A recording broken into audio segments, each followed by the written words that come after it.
मित्रों नमस्कार। शब्द शुद्धि का आनंद आप ले रहे हैं और प्रतिदिन कुछ न कुछ शब्द आप बिल्कुल ठीक कर रहे हैं और मुझे बहुत खुशी है कि कुछ कुछ शब्द मैं आपके ठीक करवाने में कुछ मदद कर रहा हूं और आपको इस वीडियोस को बहुत अंत तक देखना। छोटा सा वीडियो है लेकिन आप देखेंगे कुछ ऐसे शब्द जो रोज हम लिखते हैं कहीं ना कहीं हमसे कुछ छोटी मोटी त्रुटि हो जाती है तो बिल्कुल ठीक होने वाली है। मित्रों आइए कुछ शब्द लिख लेते हैं, क्योंकि आप सोचिए लिखकर जो हम अभिव्यक्ति करते हैं अगर वर्तनी की दृष्टि से बहुत शुद्ध है तो हमारे व्यक्तित्व की एक अलग ही छाप होती है। सामने वाला जो है वो हमारे लेखन शैली को और वर्तनी की शुद्धि को देखकर बहुत प्रभावित होता है।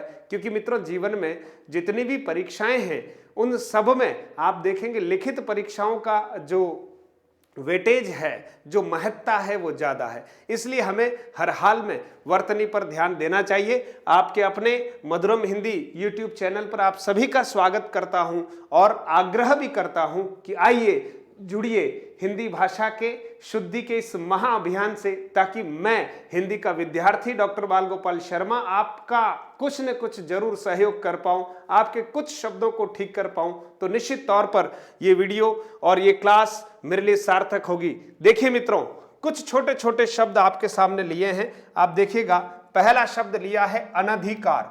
देखिए बहुत छोटा सा शब्द है अनधिकार, लेकिन हमसे गलत हो जाता है मित्रों, है ना।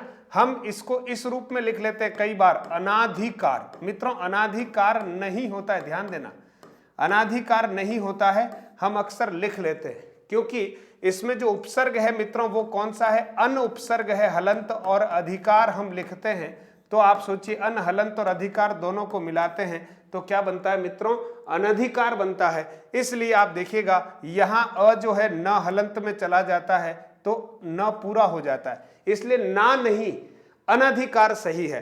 फिर देखिए इसी तरह से अनाधिकृत शब्द है जो कई बार हम अनाधिकृत ऐसा बोल लेते हैं, ठीक है, और वैसा ही लिख लेते हैं मित्रों तो गलत हो जाता है। अनाधिकृत नहीं होता है मित्रों, अनधिकृत होता है। ठीक है मित्रों, इसमें भी अन हलंत वाला उपसर्ग है और अधिकृत शब्द है, अधिकृत शब्द है।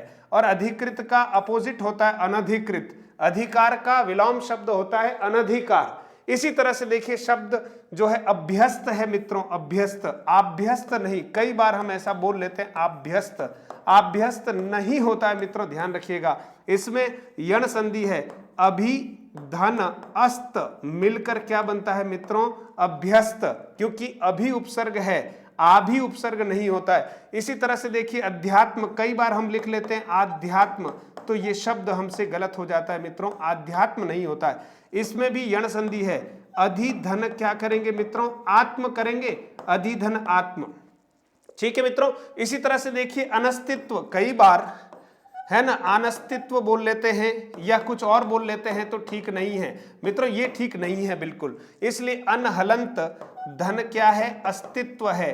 तो आपको इन शब्दों को बहुत अच्छे से समझ लेना चाहिए और जब भी आप इन शब्दों को दोबारा लिखें तो बिल्कुल शुद्ध लिखें। बस इतना सा आश्वासन आपकी तरफ से चाहता हूं मित्रों। देखिए भूगोल शब्द हमेशा ऐसे ही लिखना चाहिए, मात्रा ऊ की बड़ी आती, ध्यान दीजिएगा, छोटा सा शब्द है। फिर देखिए चार दीवारी होता है मित्रों, ध्यान दीजिएगा, कई बार परीक्षाओं में आया है।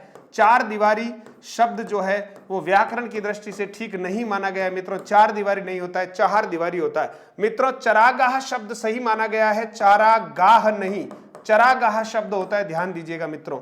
निरोग शब्द बिल्कुल शुद्ध है, ये निरोग ऐसा लिखा हुआ हमें मिलता है, ये बिल्कुल ठीक नहीं है मित्रों। नीरसता बिल्कुल सही शब्द है, बिल्कुल सही शब्द है। अगर नीरसता ऐसे लिखेंगे तो वो गलत है मित्रों, ध्यान देना, क्योंकि इसमें व्यंजन संधि और विसर्ग संधि के प्रभाव की वजह से नी जो है वो दीर्घ हो जाता है ना, इसलिए ध्यान देना है। ऊर्जा देखिए मूल शब्द है मित्रों, ऊ बड़ा है, बहुत ध्यान दीजिएगा, ऊर्ध्व यानी ऊपर, ऊ बड़ा है, ये सब दीर्घ संधि में काम में आने वाले मूल शब्द है, गुण संधि में काम में आने वाले मूल शब्द है मित्रों। उष्म, भले आप चाहें तो उष्मा लिखें तब भी मात्रा कैसी होगी मित्रों, बड़ी होगी, ध्यान देना। उधम, बारात शब्द ऐसे ही लिखना चाहिए मित्रों, बारात नहीं लिखें, शब्द गलत हो जाएगा, बोलने में हम कई बार बोल लेते हैं। इसी तरह से ऊंट शब्द इस रूप में ठीक है ना। उष्ण देखिएगा, ऊ छोटा है मित्रों, उर्मी, उर्मी जो है आप देखिए ऊ बड़ा है मित्रों, उर्मी का अर्थ होता है लहर, है ना, बड़ा है। इसी तरह से उढ़ा, जब भी नवोढ़ा शब्द का संधि विच्छेद करते हैं मित्रों तो नवधन उढ़ा करना पड़ता है,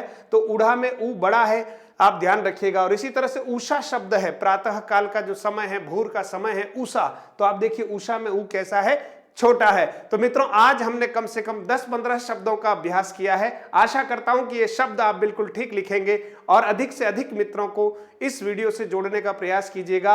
आपका अपना चैनल है, इसको आप सब्सक्राइब कर सकते हैं, बेल आइकन को दबाएं ताकि आपको आने वाली कक्षाएं और वीडियो आपको जो है बिल्कुल आपको सूचना प्राप्त हो जाएगी। धन्यवाद मित्रों, जय हिंद।